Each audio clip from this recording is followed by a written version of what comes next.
the words he told me was, "She's just a vessel." Allow me to reintroduce myself. My name is. Yo, yo, yo. You already know what time it is. It's Cigars and Coffee, baby. Cigars and Coffee. So we're back with another PMF edition. And you already know, shout out to the good noobs. Yo. Yo. Hey, so I'm here with a great friend of mine.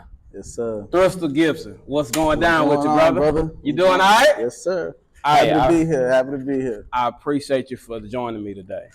I really do. Yes, sir. Yeah, it means a lot, man. So we started here, the Thurgood Marshall.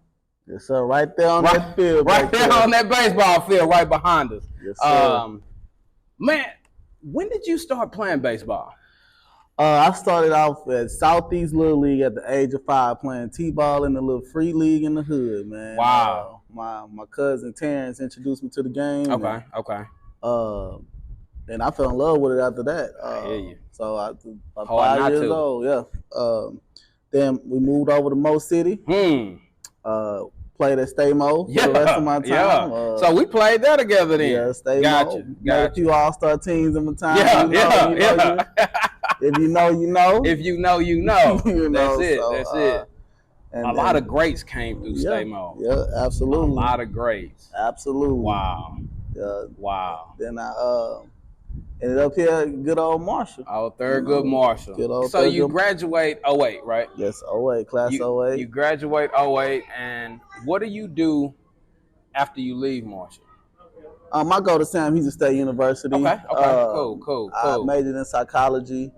Had a blast there. Got involved. That was something, I wanted to do. I wanted to go to somewhere I could be impactful. So I decided to go to Sam Houston, got involved there, and really learned how to be a man. I took the opportunity to find myself, and I was able to. At Sam, I was a part of Black Student Alliance. Okay. I was also the president of an organization called Exceptional Man of the Talented 10. It was we represented the top 10% of black males on campus. Wow. So it taught me how to navigate. It taught me how to navigate life. Wow. Sam Houston was the 5 best years of my 4.5 best years of my life. So. Yeah. Wow. Yeah. So what did you graduate in? I graduated from Sam, and then I got my master's from LeTourneau University. My master's in education from LeTourneau. Okay, bachelor's in education. Bachelor's in psychology. Oh, master's in. So for some reason, I thought I was about to be a counselor. That's why you have conversations and hey. So what's your thoughts on this, man? That's why. Gotcha. The psychology of it all. Yeah. Mm-hmm. Yeah, that was my goal. I thought I was gonna be in education. Wow. And I fell in love with working with kids. While I was in college, I started working with the YMCA, and I was like, I think I want to work with kids. And it's not what I thought. It's what the Most High told me. Gotcha. I remember being in my apartment, and God told me, "Hey, your calling is to work with young people." How did you take that calling? When he first hit you on the line, was it like I don't know about that, God, or it was like, okay, cool, let's do it? Well, it made sense because as a youngster, my father always told me, what you think you're gonna do, God gonna always got something. He gonna laugh at it. In every interview I've ever been on, I tell people all the time, I never thought I'd work with kids.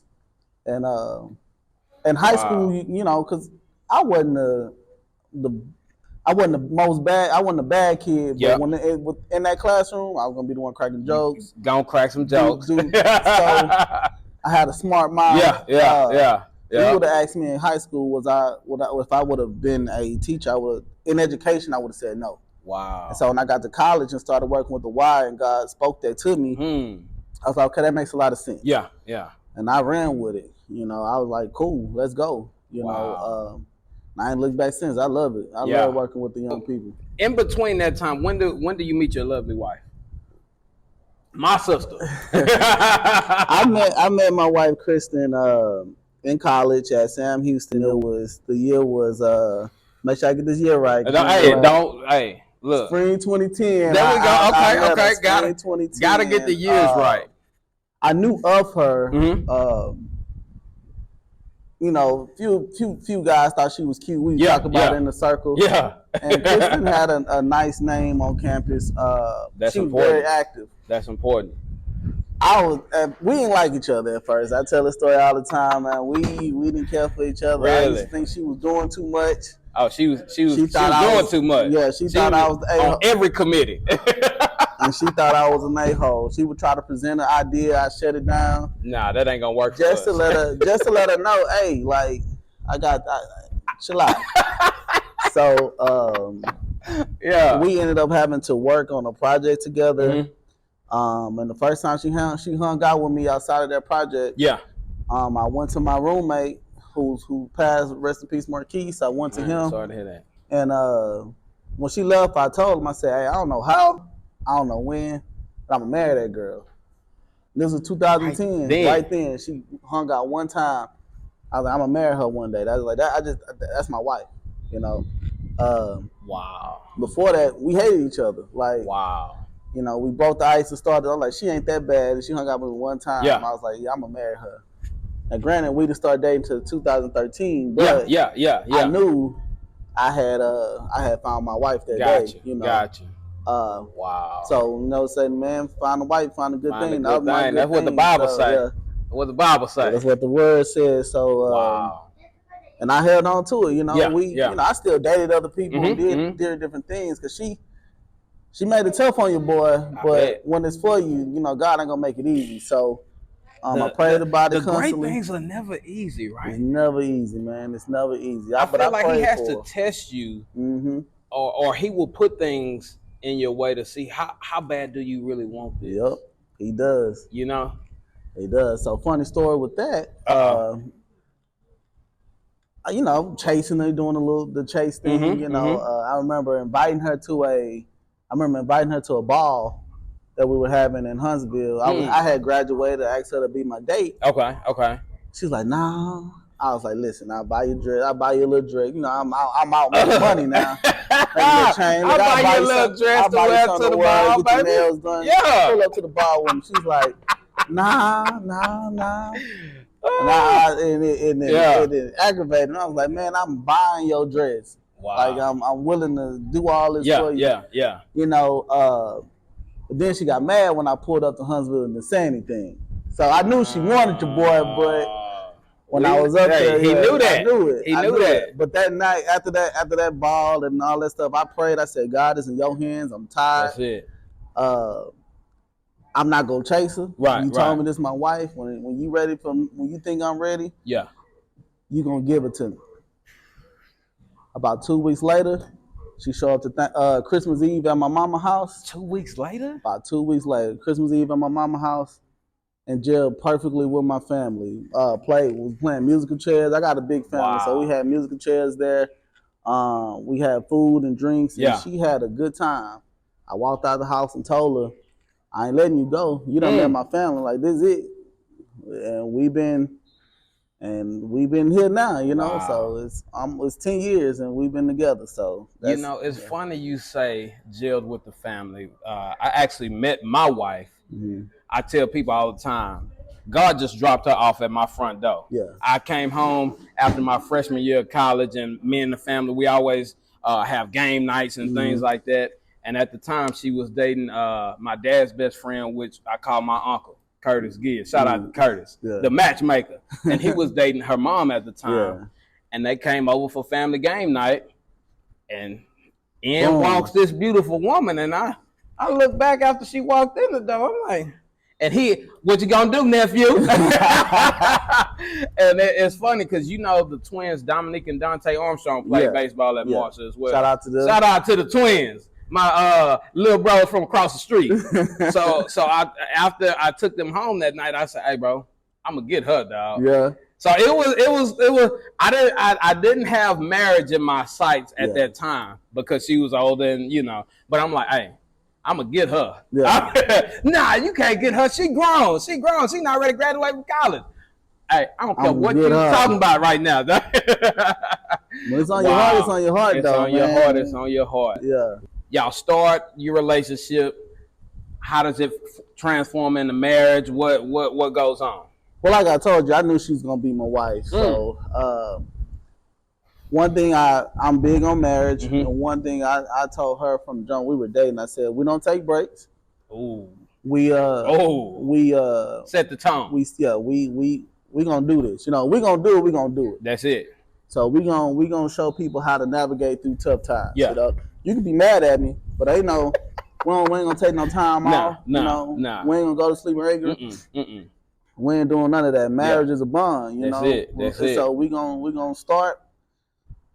Well, one thing I told her as well is, I want you to use your imagination. Whatever you want, it's my job to provide it for you.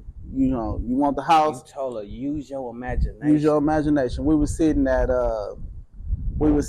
Discovery Green. I told her I don't ever want you to don't ever forget how to use your imagination. We're gonna set vision. That's imagination. That's vision. If you can see it, you know, we set the vision. Whatever you want, it's my job to provide it for you. And I said, whatever you want, I'm gonna make you a wife and make you a mother, and I'm gonna give you the life you want. You want whatever you want. It's my job to get it for you. And that's been the present. That's been the tone. That's been my job to live up to. Yeah, you know, make her happy every day. You know, that's amazing. Man. We both come from split households. You know, my parents divorced when I was pretty young, and her parents were split when she was pretty young. So my goal was to always have what I didn't have in the house. Gotcha. That both parents for my daughter have both parents in the house and things like that. So that was important to me. You know, for us to I married you, we're gonna stay together. Yeah.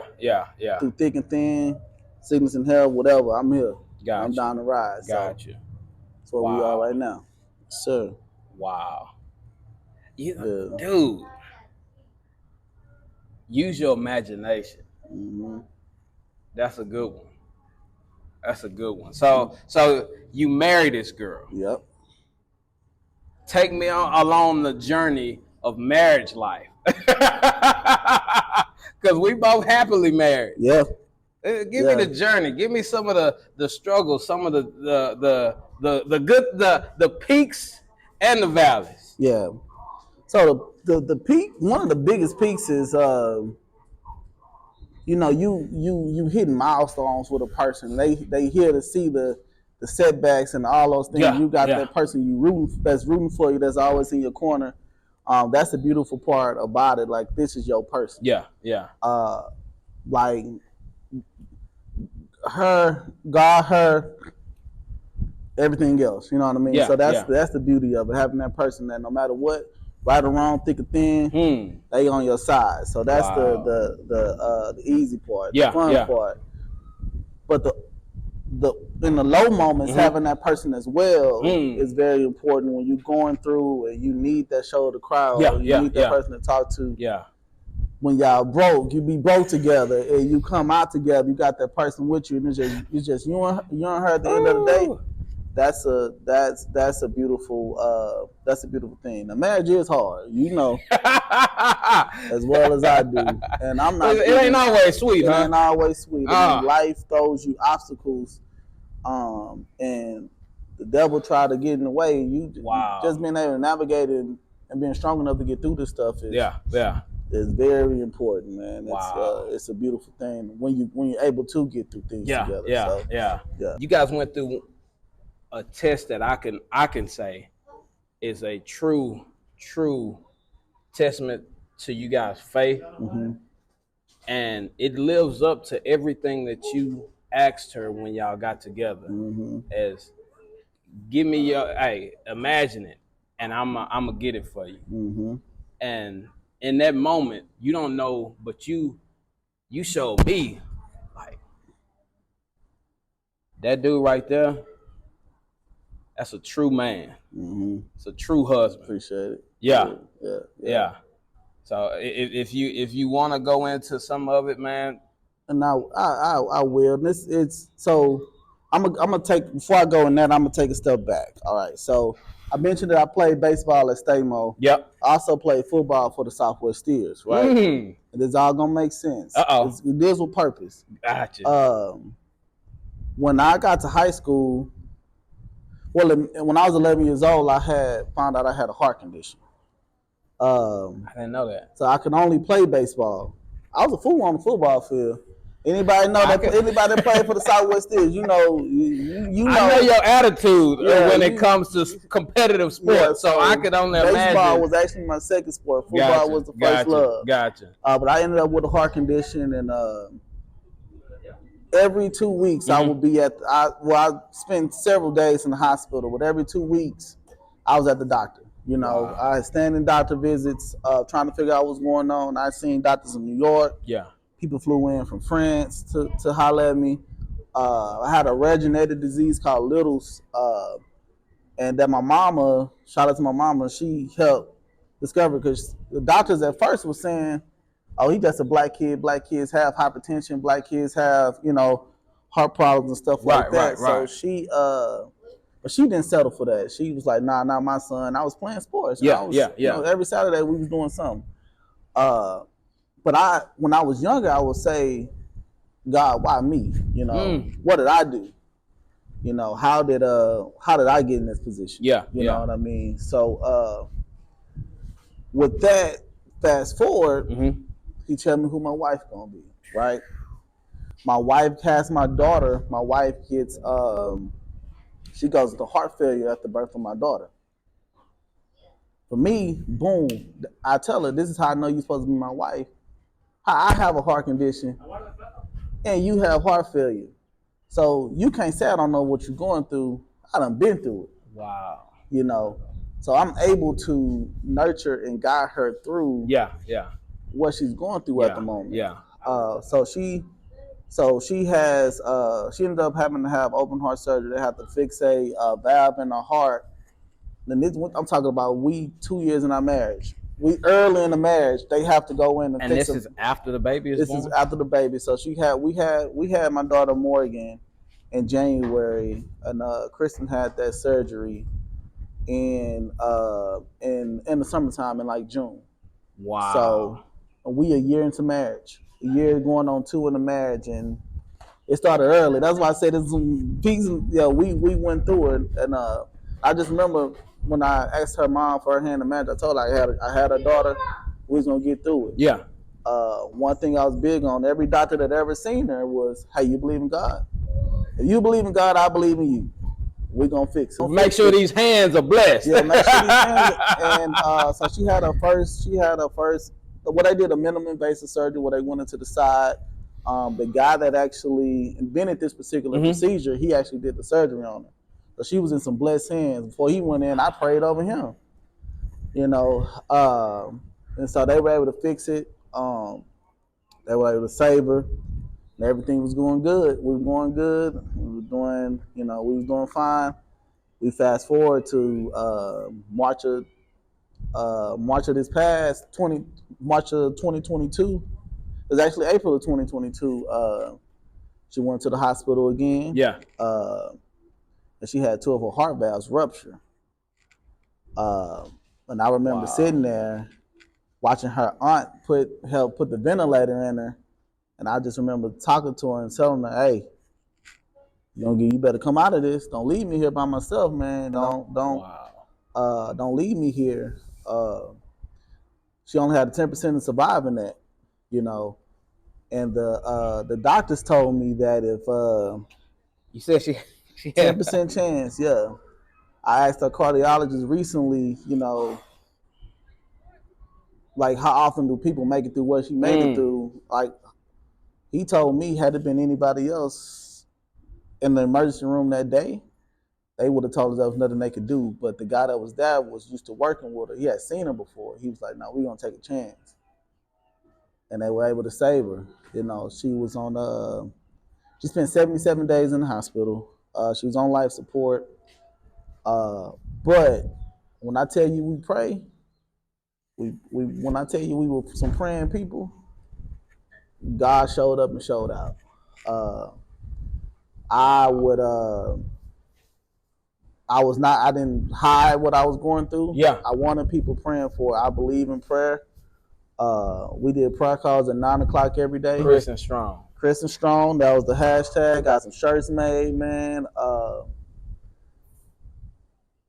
I would tell people, and this is God speak to me, man. I have an excellent relationship with God. He the words he told me was, she's just a vessel. This is not her fight. She ain't fighting right now. This is your fight. This is her family fight. This is you got people lives gonna change off of what she's going through right now. So it was at that moment it was my job to encourage people that she was gonna be all right. Uh, and so I would leave her blogs every day of her journey. You know, talking to her, letting her know, speaking in her ear. We would I would pray over the nurses when I would go and visit because I can only visit her every few hours. So you got a whole baby or and, a kid at yeah. she. So but they knew I was active. Crazy part is they put her in the room where they call it the corner of death. Normally when people go in that room, they don't come out. Funny how God worked. When I went in that room the first time, he said, "Speak life into this room." So I started declaring right then, "Hey, you should live and not die." I speak life into this room. I speak life into anybody that walk in the room. Well, I started praying over the doctor's family, their finances, they kids, because I'm like, I don't want y'all to focus on my wife. I want y'all to focus as possible, you know, because y'all got to save my wife. You know, y'all gonna save my wife's life, and it's gonna be a miracle. And I had nurses. She had nurses not wanting to take a day off because they believed in us and believed in like her story. God was like one of her nurses worked like 20 days straight just to be with her because she believed in. We was in there having church. We was in there. I mean, we was praying hard. We was in there constantly. My schedule was to go to work, get off, go see her for my little 30 minutes I was able to see her, go to the chapel, pray. While I was in there, go back up there and see her for the next 30 minutes, and then go home and take care of my daughter because I couldn't stay overnight for the first like 30 days. So the nurses knew I was coming in. I was praying. If you was in the room, you got to sit there and you're going to pray with us. When they did the surgery to fix her heart, I remember one of the nurses that was like, "Do you want to sit back here with her?" And I'm actually made the nurse cry because this is how strong my faith was. I said, "No, I need to sit back here." I said, "I prayed. I did what I was supposed to do. Anything else would be worried. And God ain't built. If I'm going to have faith in God, we can't worry." So I prayed over her. I gave her a kiss. She going to come out. I'm going to sit back here and I'm going to watch God work.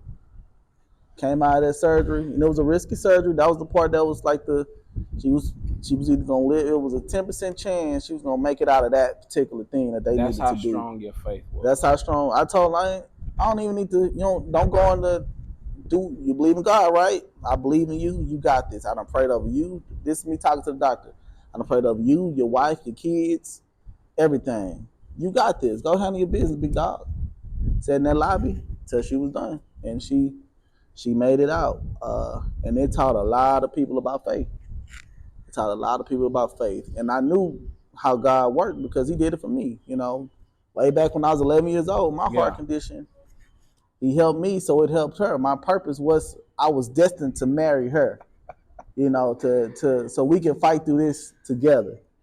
And I'm happy to say she with me. We not only changed. She changed a lot of people's lives. When her doctor seen her outside the hospital, all he could do was just hug her. And that's how the protocol for doctors. Normally they like stoic and like no emotion. He just hugged on her because he was like, "You a miracle." No, y'all are. Yeah. So I'm just thankful for God, man. He really got us through. I never thought at my age that I'd be going through. I'm sorry. That I'd be going through this. Like I never thought that. Yeah. That I'd be going through what I'm going through. But dude, it's 33, be 34 in 2 days. So yeah, I never thought marriage would look like this, And everybody everybody go through something, Ours is just health, but it definitely makes us stronger. You know what I mean? Wow. It's definitely it's our journey. We live it. Yeah. We make the best of it. And you see it. When you see it, she's smiling. She's happy. And it is from the outside looking in, it's a beautiful story about faith because, like you said, it was pouring out through social media. Your faith, like really, your faith was like, and I'm looking, I'm like, dude, like, wow. Yeah. Wow. There's a lot of people that tell me that, like, a lot of men have said, man, I don't know how you did it. And I tell them, like, hey, my relationship with God is strong, you know. Wow. You lean on what God has done for you. Yeah. And it makes it was hard, but it was easy. That He's shown. You know, it was hard, but it was easy. I just activated everything my pastor taught me. Shout out to Apostle Perry. Apostle Perry, what a restoration. I was really, at that moment, I leaned on all of my teaching, all of my learning, and over all the years of everything, to the point to where it was scriptures people were giving me, and I'm like, oh, I'm already applying that, you know, like this was easy work, you know, because I just know how God works, you know. I know there's power in touch, so whatever she had needed something fixed, I just put my hand on it in the name of Jesus, heal and whole. Like it was man, it was hard, but it was easy because I know who I serve. I serve a good God, man.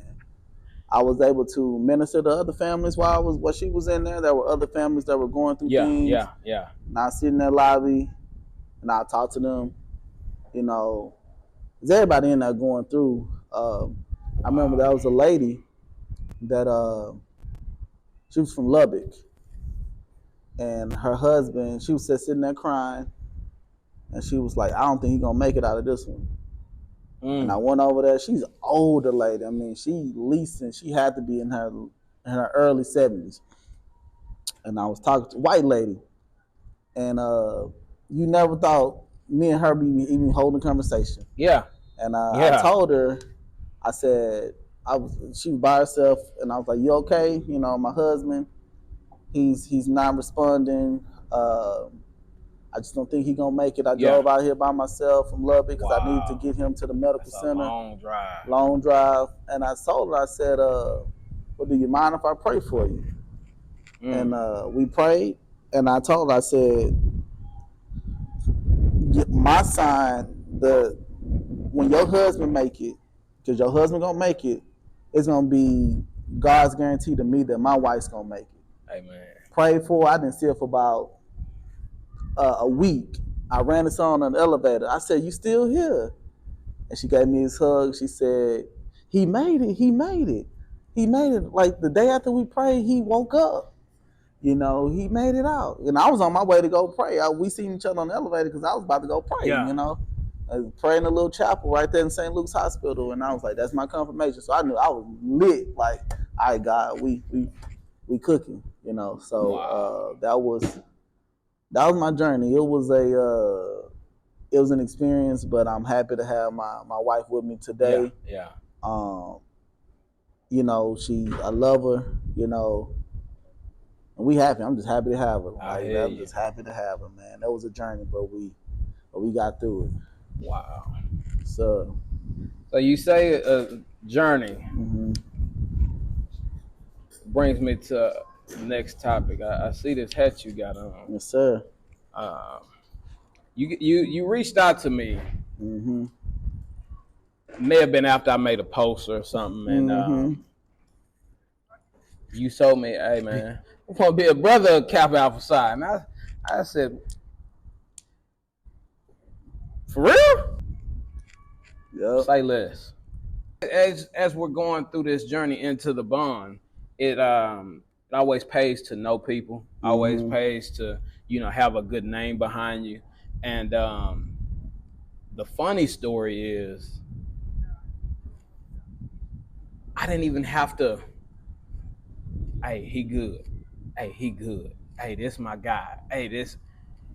You as a man, you came into a room, and before I could introduce you to people, you were already making those connections for yourself, which is something that speaks volumes. It's one thing that I have that gift of being able to network and things like that, but it you did it by yourself, bro. Explain the journey of being a member and how you're enjoying it so far. Well, I going through what I went through with my wife. I wanted to do something for me, because I devote, I mean, my life is my wife and my kids. Yeah. So I ever since I was in college, I wanted to be a member. Gotcha. Of the bond. Yeah. But Sam Houston, they had whatever they been off campus for a little while. So Gotcha. That ship sailed on me. Yeah. But I found another ship to get on. And when the opportunity presented itself, it was just something I wanted to do, and it really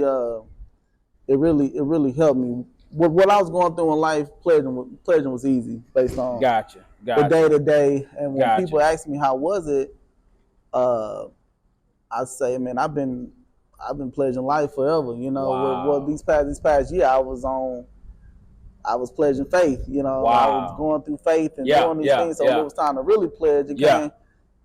I just leaned on my life lessons. That's it.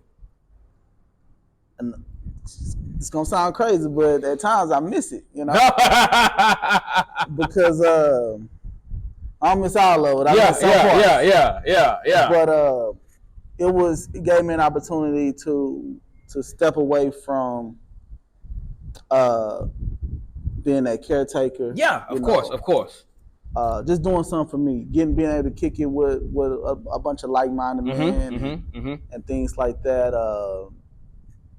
I mean, I love it. I've loved the benefits from it. Gotcha. I love my line brothers. Yeah. Shout out to the Night Riders. Huh. Night Riders, we in here. That's it. I love my line brothers, and I built a brotherhood. A team of brothers. Gotcha. Shout out to my brother Zoe. He's able to tell by a phone conversation when I'm having a bad day. He get on me and like, hey, get your stuff together. And that's what the bond has brought me is that network of brothers that I can lean on when things get shaky, when things get hard, and just give me an outlet. Gotcha. And that's what I appreciate about it. And I'm enjoying this journey. That's it. Enjoying this ride. Yeah. Yes, sir. Well, the last thing I have is cigars and coffee is all about giving people their flowers, highlighting them. And with all the things that you've done, it's already, I've already told you plenty of times, and I'm super proud of you, man. Appreciate it. As a guy that graduated 1 year after me, played ball together, like a little brother to me. Yes, sir. And to see this latest accomplishment that you've done is mind-blowing. Touch on that for a second. So everything goes back to God. When I tell you, man, we have a excellent relationship. Where I'm at now, I couldn't have been there without God. So I'm gonna take a step back again. Yeah, please do. I'm gonna go forward and I'm gonna take you back on the journey. I'm currently an assistant principal. I took my first administrative job in Brazosport ISD, about 45, 50 minutes away from the crib. Ooh. I remember praying to God and I said, God, why you got me all the way out here? That's far. It's a long drive down like, 288. It's a job, my heart. It was almost like God gave me that because he knew how bad I wanted to be an assistant principal. So I asked him, I was like, God, why you got me all right out here? He said, what I have for you, I can't give to you, but you got to take care of Kristen. This before she got sick. He said, Kristen is going to lead you to your blessing, right? So I would tell her, I was like, you got to do something in order for me to get what I got, where I got to go. So let me put it all together. So Kristen got sick. I was working in Brazosport. Yeah. So I was working 45, 50 minutes away from my house. Wow. But my boss at the time, he was so understanding. He worked with me. He was willing to, whatever he needed to do to support me. Yeah. He did it. I owe him for the rest of my life because he really made her being in the hospital super easy for me. He was a family man. He told me, take care of my family. God sent me there because nobody else was, and I'm not going to give the particulars he did for me, but nobody else was going to do what that man did for me. Wow. During that time. So God sent me out there because he had somebody that was going to bless my life. That's what you needed. That's what I needed at the time. Yeah. And God just wanted to see if I was going to honor my family, and I did. I stepped down from my role in Brazosport when my wife had a leg amputated from everything she went through. Wow. And I said, you know what? I got to take care of my wife's mental. I got to make sure she's good. So I went back into the classroom for a year in Pasadena ISD because that's where she worked. And it was miserable, dog. It was hard, you know. I know the school you were at, so going from being a manager of people to going back to being managed was tough. And then I got into the bund, and through the bund and through some connections. Zoe, shout out to Zoe again. He was like, why not Fort Bend? You know, and he told me who to talk to. You know, get my name out there, and it worked. So I'm honored to be able to come back and serve and give the students what I didn't have. You know? I hear you. And that's all I'm there to do. I'm the administrator. I want to be the one you can come to and talk to, and it's not about just discipline. Straight discipline. I'm trying to give you life lessons. You know what I mean? Like you as a freshman, you 4 years from being grown. You're a senior, you grown. And life ain't playing with these young black men. Our life be lifing. You know, so life be lifing. So that's what I try to do as an administrator is. That's why I got that psychology degree. Is talk to my young men and my young ladies about life outside of high school because it's a box and it get confusing. Yeah, and we got to be ready. We got to be prepared, and that's my goal is to get these kids as prepared as possible. Put them in positions I wasn't put in, you know. And I love my school. I love Marshall High School. Yeah.